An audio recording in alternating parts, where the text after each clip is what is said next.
Muy buenas noches, soy el alumno Gerson Cisneros Enríquez de la Licenciatura de Seguridad Pública en la Universidad Digital del Estado de México. Como parte de mi actividad integradora, tengo aquí el gusto de presentar una entrevista con la maestra Alma Yesenia Peña Hernández. Voy a hacer una pequeña síntesis curricular de la maestra. Ella es licenciada en Derecho por el Instituto Manuel José de Rojas de San Cristóbal de las Casas, Chiapas. Cuenta con una especialidad en Proceso Penal Acusatorio y Juicio Oral por el Instituto Nacional de Ciencias Penales. Tiene una maestría en Proceso Penal Acusatorio y Juicio Oral, también por el INACIPE. Una especialización en Obtención, Depuración y Valoración de la Prueba por la Universidad de Salamanca, en España. Un máster en Razonamiento Probatorio por la Universidad de Girona, en España. Ha sido académica en la Universidad de Anáhuac, Campus Norte, en la Facultad Libre de Derecho de Chiapas. Ha hecho diversas publicaciones relacionadas al tema de seguridad pública y sistema penal. Asimismo, en su faceta laboral, ella se ha desempeñado por más de 10 años en áreas como Procuración de Justicia y Seguridad Pública. Durante 7 años ha impartido capacitación a policías, ministerios públicos, defensores y jueces en temas del sistema de justicia penal. Diseña y ejecuta planes de capacitación en modalidad presencial y en línea. En el ámbito de la seguridad pública, se desempeñó como directora de Reforma Policial y Sistema Penal Acusatorio dentro de la Policía Federal y de la Comisión Nacional de Seguridad, y posteriormente como titular del enlace jurídico de la División de Gendarmería en México. Ha fungido como Ministerio Público y en la actualidad como defensora particular en procesos penales. Maestra, muy buenas noches. Hola Gerson, muy buenas noches. Gracias por generar este espacio y pues un saludo a todas las personas que luego nos puedan ver en esta videograbación.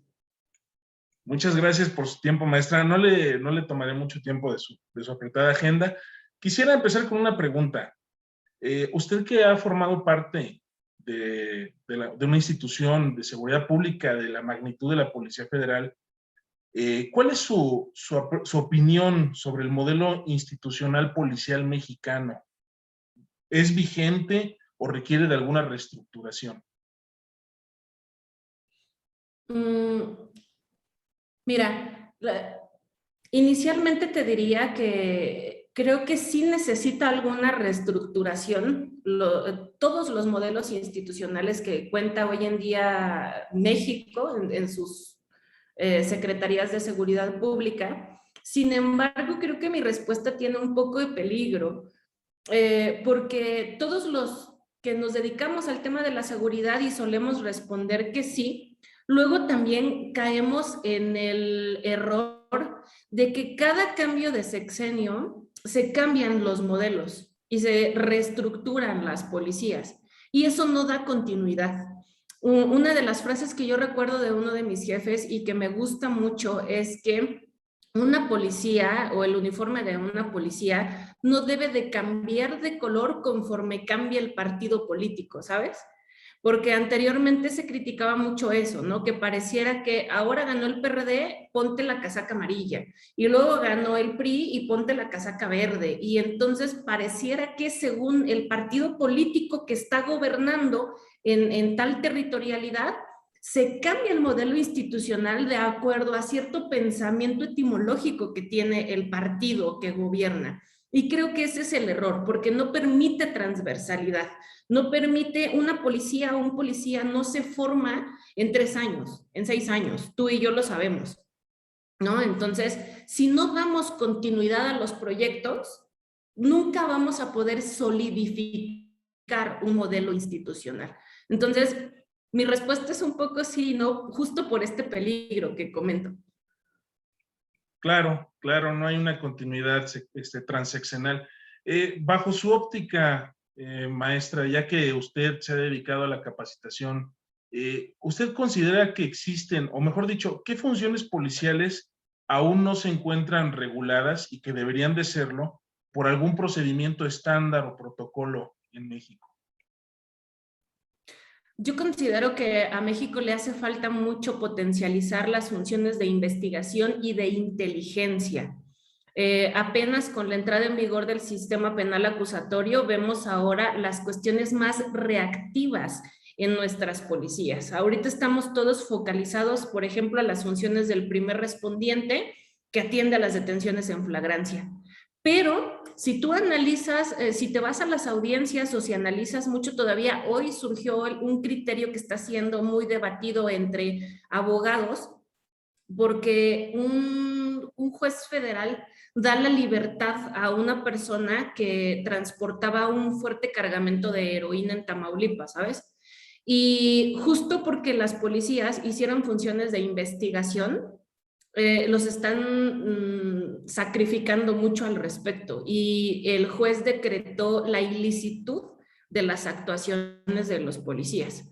Entonces, eso me he topado justo como tú dices en mi escenario como capacitadora. Cada que yo le digo, por ejemplo, a fiscales, a defensores, a otros entes que no son policiales, que debemos de privilegiar mucho en nuestras policías, que investiguen y que hagan inteligencia, no sabes cómo se espantan porque creen que va a ser no regulado. O sea, pareciera que entonces yo si hago funciones de inteligencia me meto en una computadora y entonces me meto a tu vida y hago lo que quiero. Eso es lo que la gente cree. Y por supuesto que no es así. Quienes nos dedicamos a esto sabemos que hay normatividad, que hay protocolos, que hay candados, que hay segmentación en la actuación. Y justo por ello, si analizamos también los sectores de investigación criminal y de incidencia delictiva en México, pues mucho de lo que adolecemos es de falta de investigación. Los fiscales no investigan adecuadamente, luego se quejan de que les faltan policías investigadores, pero justo esto es como de lo menos regulado en mi particular opinión. Y que, ojo, justo porque la criminalidad se va transformando y hoy en día, por ejemplo, mucho es electrónico o existen esos delitos de cuello blanco, esos no los detectas con inspecciones, ¿no? No los detectas con la entrevista directa a una persona, sino que tenemos que hacer acciones de investigación e inteligencia y ahí nos falta mucho camino por recorrer. Actualmente como abogada y adentrándonos un poco más a esto, ¿cuál es su percepción sobre la evolución que ha tenido el Protocolo Nacional Policía Primer Respondiente y el Informe Policial Homologado? Mira, yo creo que porque conozco mucho su aplicación y operatividad allá afuera, porque sí mi trabajo se trata de estar con policías codo a codo analizando esto, yo veo que en el mundo fáctico sí se está aplicando y para bien. Noto un gran cambio, noto cuestiones afortunadas porque se fortalecen las puestas a disposición en esta diferencia entre lo que antes era el famoso machote, ¿no? Ahora en hacer un procedimiento sistemático en el IPH. A mí me da mucho gusto ver ahora policías haciendo cadenas de custodia, llenando sus formatos. O sea, creo que en la operación tenemos una evolución re buena, ¿no? Como dirían los argentinos, re buena.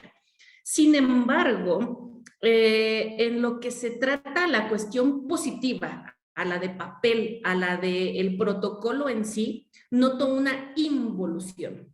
¿A qué se debe la involución? A caprichos políticos nuevamente. Porque México está viviendo tiempos muy complicados en el tema de seguridad pública, a donde ahora, ustedes lo saben, después de la publicación del decreto que hace el señor presidente en el Diario Oficial de la Federación, a donde faculta a las Fuerzas Armadas para hacer funciones de seguridad pública, pues por supuesto que a las Fuerzas Armadas no les encanta ser primer respondiente y no les encanta llenar IPH y no lo están llenando y tampoco están haciendo todas las funciones que debieran de hacer por ser primeros respondientes. Y el problema fue que les cumplieron ese capricho en las modificaciones que hicieron en la más reciente modificación del protocolo de primer respondiente, poniéndolos bajo el nombre de autoridad coadyuvante. Yo en lo particular expreso mi total desaprobación al respecto porque, oye, son primeros respondientes. Tengo un decreto en el DOF a donde dice, vas a hacer funciones de seguridad pública. Entonces, el protocolo contrasta esto y se da un balazo en el pie porque dice, bueno, no, autoridad coadyuvante. Eso es totalmente contradictorio, es una burla. Y en el primer protocolo que elaboramos, esto no estaba establecido así. ¿A qué obedece? Solamente a un capricho político. Ahora, maestra, bueno, hay una pregunta también interesante con respecto a las Fuerzas Armadas, que le voy a hacer un poquito más adelante, pero una vez que usted salió de la Policía Federal, esa institución tan grande, esa institución tan, ¿cómo decirlo?, sólida que se estuvo conformando, ¿cómo es la visión que tiene usted ahora de las policías? Antes era una persona que estaba uniformada, una persona que portaba una estrella dignamente, y ahora que ya está usted del otro lado, ¿cuál es la óptica que tiene sobre las instituciones policiales? Fíjate que mi óptica no ha cambiado, o sea, en cuanto a ver bien o mal a una institución o bien o mal a un policía, yo sigo pensando que, que es el eslabón más débil dentro de los sujetos que intervienen en un proceso penal, que es a quienes debemos de poner particular inyección de capacitación, de presupuesto, de atención. Las policías son el primer contacto con la ciudadanía. A mí lo que me preocuparía es como esa falta de confianza que no que esa brecha que hay, sabes, cada vez más amplia entre la ciudadanía y las policías. A mí me encantaría que un policía fuese como en otros países y que cuando un niño te ve, diga, es un superhéroe, ¿no? Y que estés muy orgulloso de que tu papá o alguien en tu familia lo sea. O cuando simplemente a un niño o niña en el kinder le preguntan, ¿qué quieres ser de grande? Que diga policía, ¿no? En México eso no está pasando. O sea, en México tenemos tanta crisis que imagínate, esto contrasta en otros países, porque nosotros tenemos un tipo penal basado en la alta incidencia de que ciudadanos le escupan y le rayen la madre a un policía, hemos tenido que crear un tipo penal para sancionar eso. Cuando en otros países eso no existe, porque el policía es la máxima autoridad y es sumamente respetado. Entonces, desde ahí te das cuenta que nos vamos separando cada vez más. Yo te decía, mi sentir no cambia porque yo sigo amando a las instituciones de seguridad, sigo muy preocupada por ella y aunque ahora, como dices, pues hoy particularmente esté vestida de negro y tenga guardado el uniforme, la estrella va por dentro, ¿no? El cariño a la función, el respeto a la labor, sigue estando, ¿no? Y al menos yo particularmente recuerdo con mucha nostalgia lo que yo viví y lo que pude hacer.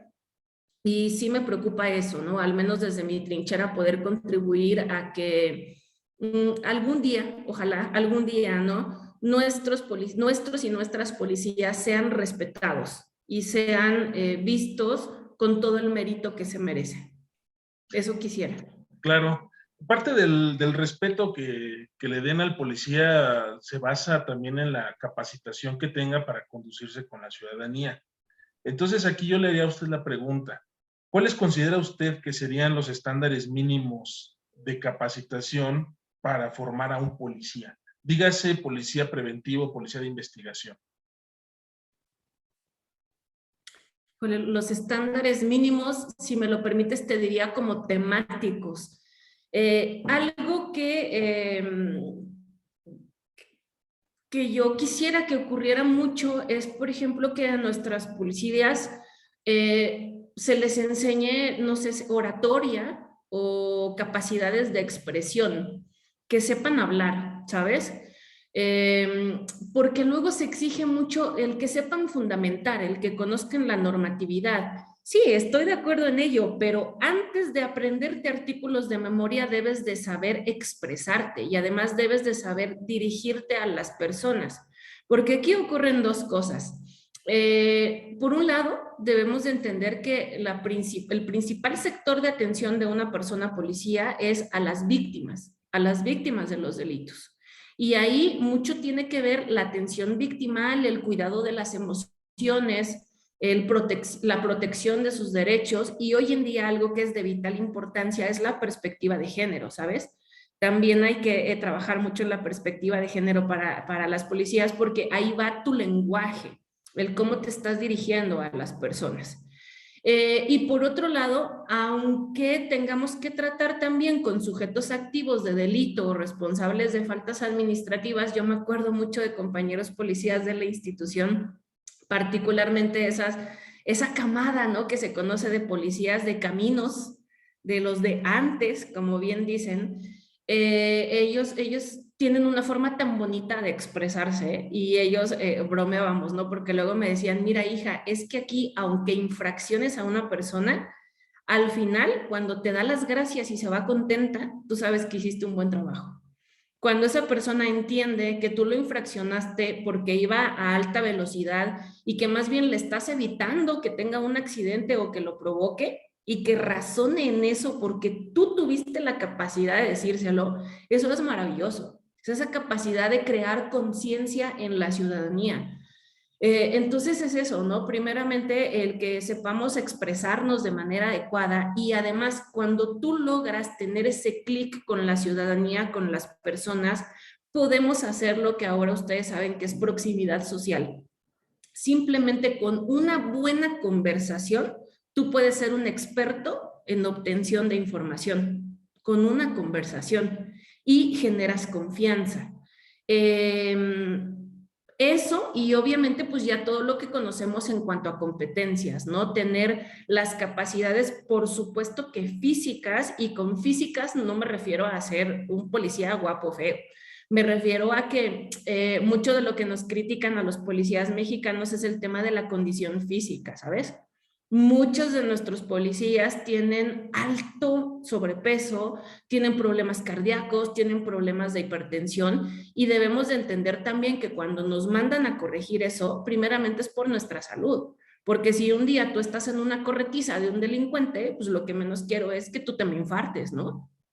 O no quiero que te quedes al final. Entonces van esos temas también de salud propia, y pues por supuesto luego todo lo que en la academia te enseñan, ¿no? A tener un manejo pulcro del arma, pulcridad en tu uniforme, en tu presencia, y sobre todo pues mucha conducción de ética en cada una de las intervenciones.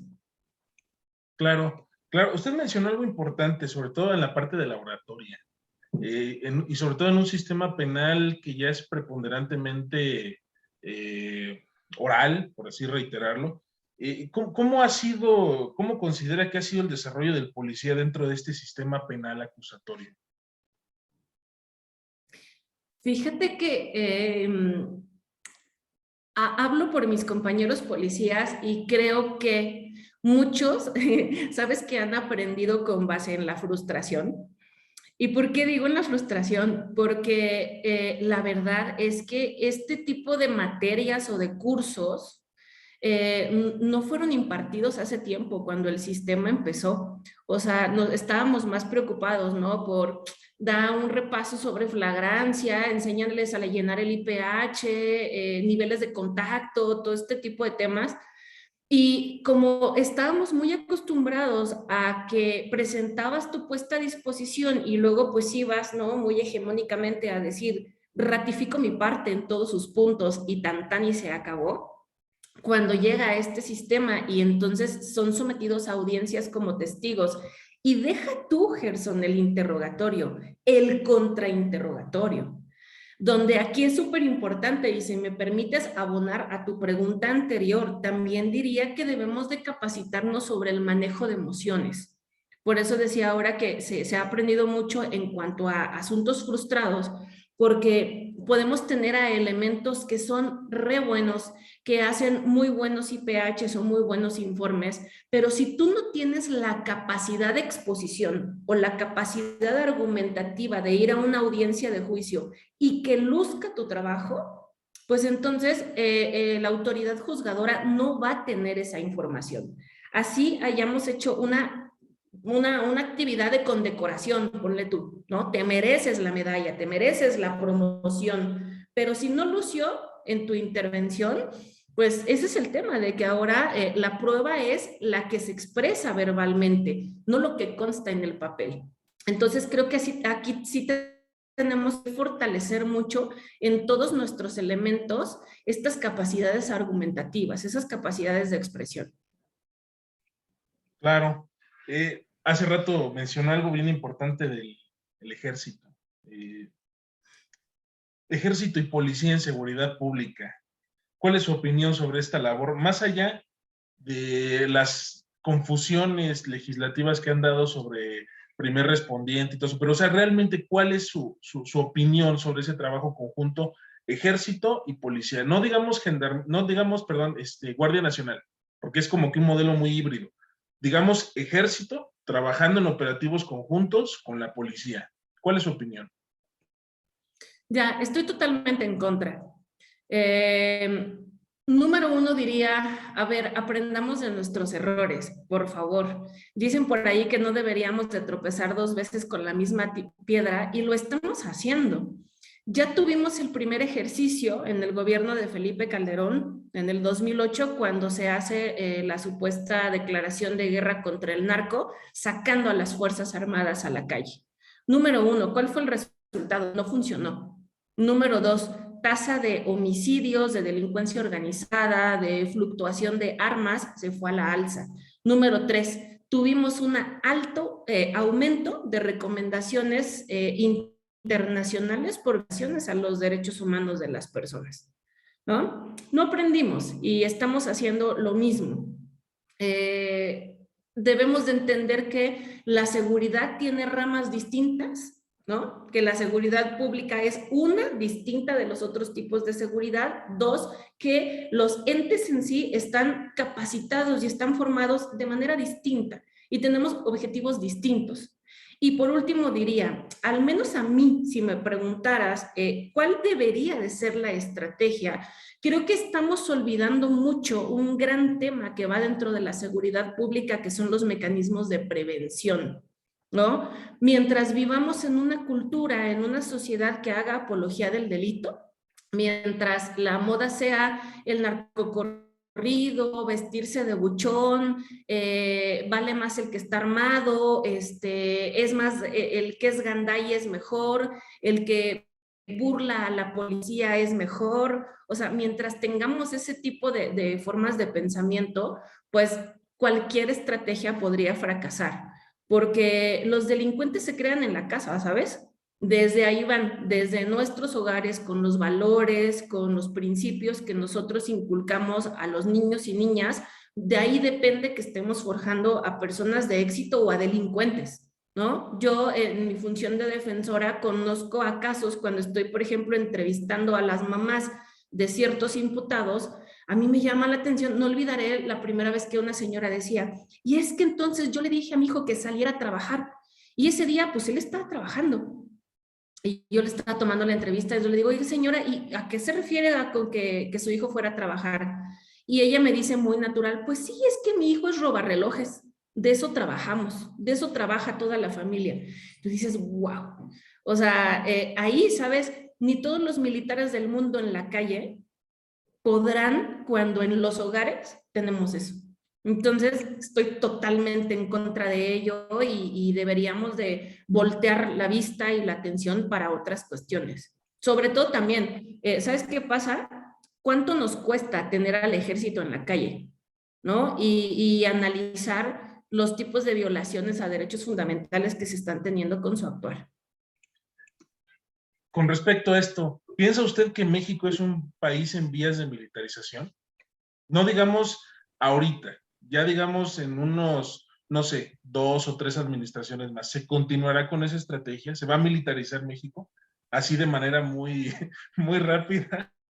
Mira, no te diría en vías, ya estamos, ya lo somos. Tú trasládate, no te diría que en avión, pero si te trasladas por tierra a cualquier ciudad y ahora los puntos de inspección y el tipo de patrullaje que tú observas es de militares.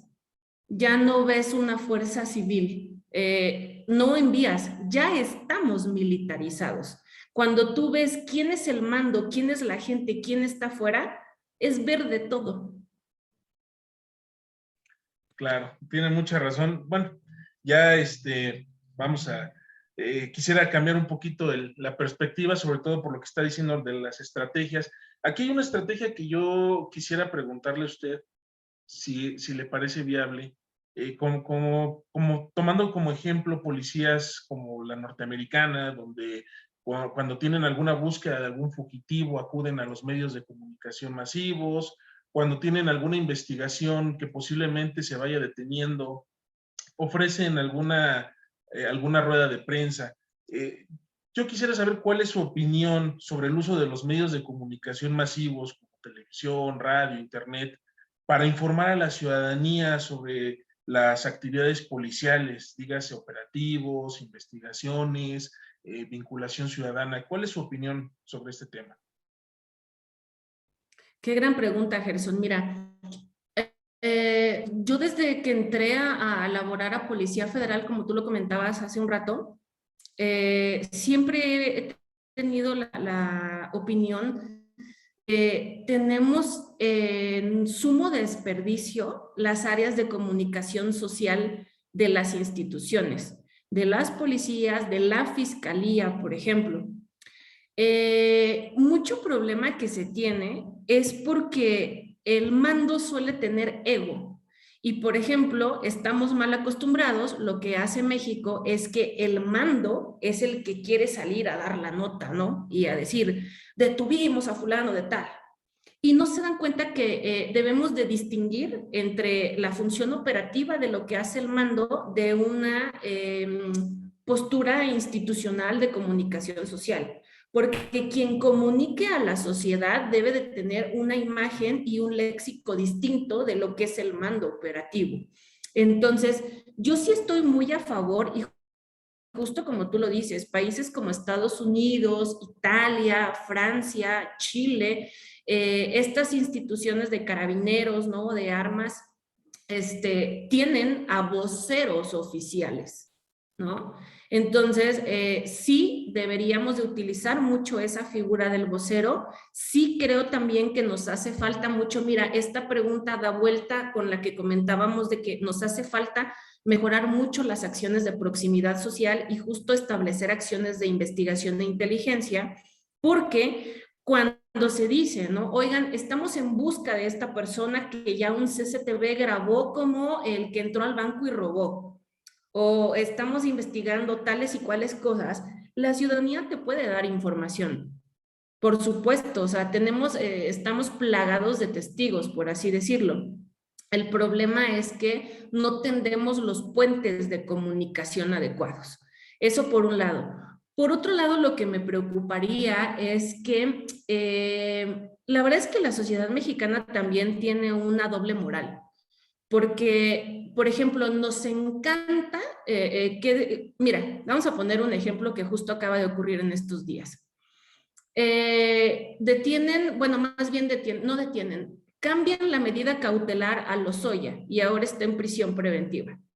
Toda la gente se está regocijando y dicen, sí, porque salía, porque estaba en el restaurante comiendo un pato carísimo, porque estaba en libertad, qué bueno que ahora esté en prisión.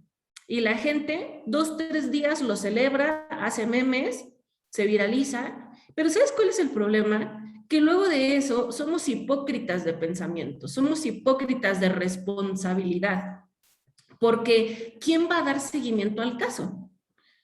Hasta ahorita, perdón, pero él es inocente hasta que se demuestre lo culpable. ¿Y sabes qué va a pasar? No creo que ni siquiera que le sentencien. O sea, pareciera ser que solo durante las audiencias iniciales nos preocupamos de si existen libertades, detenciones, arrestos o no, y luego te olvidas. Lo que le debería de importar a la ciudadanía es si hay sentencia, si hay reparación del daño, si hay decomiso de inmuebles, si hay destrucción de plantíos. Esos son los resultados que te deben importar, no si inicialmente se detuvo a una persona o no. Entonces, ¿por qué digo esto? Porque pareciera ser que la nota roja lo que vende es, acabamos de tener a Alma Yesenia, ¿no? Y entonces sales con tu letrero, violadora, Alma Yesenia. Pero ¿qué pasa si después yo demostré mi inocencia? Ahí tenemos un problema y, por ejemplo, yo conozco un caso que particularmente ocurrió en Chiapas, que es el estado de donde yo soy, a donde ocurre esto, ¿no? Detienen a una persona, le sacan la foto, la publican en el periódico de mayor circulación en el estado con su letrero de detenido, y al final él obtiene una sentencia absolutoria. Por supuesto que se fue por la vía civil, demandó a la institución y no sabes la reparación del daño tan hermosa que le pagó la institución por haber utilizado su imagen de esa manera, ¿no? Entonces es también una delgada línea que se tiene que cuidar. Estoy totalmente a favor de que potencialicemos a las direcciones de comunicación social de las policías, pero en las cosas buenas, no en este mal uso de la imagen de los detenidos, ¿no? A favor de la no autoincriminación y de la presunción de inocencia. Claro. Bueno, maestra, y únicamente quisiera, ya a manera de conclusión, ¿cuál considera usted que sea el futuro de la seguridad pública en México? Brevemente. Ay. Esa última pregunta es la más difícil. Mira, si seguimos a como estamos, veo un triste futuro, veo a un México como Venezuela, te decía, ¿no? Ya totalmente militarizado. Veo con suma preocupación un ambiente de guerra afuera, cada vez más homicidios, cada vez más uso de armas de fuego, porque sabes, también la sociedad ya tiene hartazgo. Y entonces lo que hemos detectado es que muchos ciudadanos, o sea, muchos hogares están comprando en el mercado negro sus propias armas para aplicar la ley del talión. Y eso es muy preocupante. También a mí me preocupa mucho, te decía, esta brecha cada vez más, la cual se separa la ciudadanía de una conexión con el verdadero espíritu de un policía. Si esto sigue así, pues veo ese, como bruja, ¿no? Veo ese futuro negro. Me encantaría que fuese distinto, me encantaría que algo pasara en nuestro país, que cambiara el rumbo, que de entrada las autoridades que tienen que tomar estas decisiones en los temas de seguridad tuvieran carrera en el tema de seguridad, que tuvieran conocimiento, que tuvieran preparación, y no que alguien que no tiene idea de lo que es la vida de un policía o de lo que son los temas de seguridad, de pronto se ponga a dar instrucciones en instituciones tan fuertes como esta, ¿no? Me encantaría también lograr ese mejor impacto desde los hogares y la ciudadanía pues de tener mejores, no sé, una mejor imagen de esto. Y pues bueno, me encantaría que fuese, siempre he dicho, cuando a mí me decían, ¿por qué eres policía o por qué te dedicas a dar temas de capacitación de policía? Mi sueño es que algún día nuestras policías mexicanas las puedan ver como las ven en otros países, ¿no? Como superhéroes, como personas buenas, y que no más bien se piense que el policía es el que te va a asaltar, el que te va a robar, el que te va a atracar, de quien tienes desconfianza, es un mentado. Entonces, al menos sé que personas como tú, como yo y como amistades que nosotros tenemos, ponen un granito de arena. Entonces, cuando nadie ponga el granito de arena, pues entonces podríamos darnos por vencidos. Hasta este momento no. Maestra, de verdad le agradezco mucho su tiempo, le agradezco de verdad cada una de sus respuestas, de verdad que es una persona muy objetiva y muy profesional. Le agradezco mucho su tiempo y creo que fue muy fructífera esta entrevista, maestra. Muchas gracias a ti por buscarme para hacerlo, por permitirme compartir mis puntos de vista, que como tú sabes siempre son vehementes. No suelo tener puntos medios. Y pues bueno, gracias a ti y un saludo a todos tus compañeros, y espero que esto sea, aunque sea un poquito de ayuda para lo que ustedes están haciendo.